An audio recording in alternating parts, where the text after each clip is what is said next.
145 qof oo qaxooti Soomaali ah oo dalka dib ugu laabanaya ayuu maanta markiisii labaad ku sagootiyay degmada magaalada Cadan ee dalka Yemen. Xiriiriyaha arrimaha qaxootiga ee Hay'adda Qaxootiga Qaranka Soomaaliya Axmed Maxamed Axmed Jaalle dad 1600 kor u dhaafay ayaa mukalle intay ka tageen Boosaaso galay.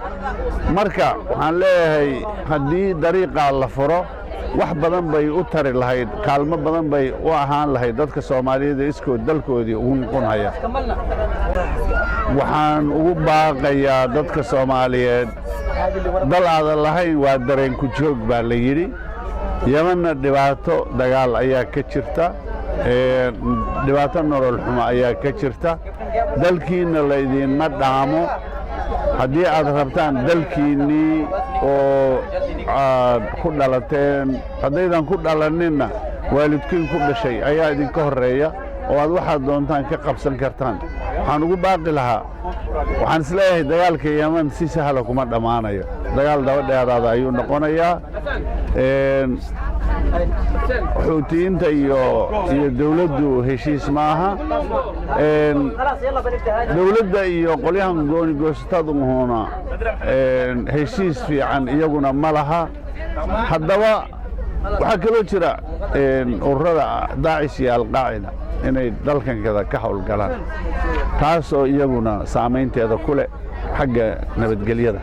Marka maadaama ayna ii muuqanin in hal nabadeed Yemen laga gaari karo mustaqbalka dhow, waxaan odhan lahaa dantiin waxay ku jirtaa dalkiin inaad dib ugu soo laabataan oo wax ka qabsataan. Maxamed Taahir oo ah madaxda qaybta dib u celinta qaxootiga ee Hay'adda Arrimaha Qaxootiga ee loo yaqaan UNHCR ayaa sheegay in sanadkan 2019 ayaa qaxooti badan dalka dib ugu celiyeen, kuwaasoo si iskooda ah u dalbaday in dalkoodii hooyo dib loogu celiyo. في القالب هذا دونتان أيا وحيتاي دونتي طبعا إيو سدحات سدحي طبعا دون أيان سميناي عددك أو دوفين وحاي جاريان هدي أي سنة كبتنين كن إيه شن بقول أو قحوتي أو دب ونقدي. سنة كان لوضع سهل طبعا. لوضع كن سهل.